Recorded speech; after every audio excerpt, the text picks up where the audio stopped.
আদিবাসী মানে সবাই ভাবে চাকমা, কিন্তু না, বাংলাদেশে 50টিরও বেশি আদিবাসী সম্প্রদায় আছে যারা মূলত থাকে চট্টগ্রাম পাহাড়ি অঞ্চলে, এই যেমন রাঙামাটি, খাগড়াছড়ি, বান্দরবান, এমনকি ময়মনসিংহ ও সিলেটেও থাকে, যাদের ভাষা, সংস্কৃতি, ধর্ম, সামাজিক রীতিনীতি এবং পোশাকের দিক থেকেও অনেকটা ভিন্ন। তাদের পোশাকও দেখতে একরকম মনে হলেও প্রতিটি পোশাকে থাকে নিজস্ব নকশা, ধাঁচ আর রং।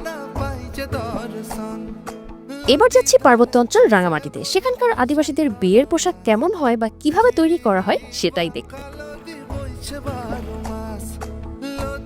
এমনকি নকশার উপর ভিত্তি করে দামও হতে পারে 1200 থেকে 20 থেকে 30,000 টাকা পর্যন্ত। দামি জামাগুলো পরা হয় বিয়ে শাদিতে, যার বেশিরভাগই তৈরি হয় রেয়ন সুতায়। প্রতিটি সম্প্রদায়ের পোশাকের নাম আলাদা এবং পরার ধরনও কিছুটা ভিন্ন। এই যেমন ত্রিপুরা পোশাকেই নিচের স্কার্টের মতো কাপড়টাকে বলা হয় রিগনাই, উপরের অংশকে বলা হয় রিক্তু, আর আলাদা স্কার্ফের মতো কাপড়টাকে বলা হয় রিসা।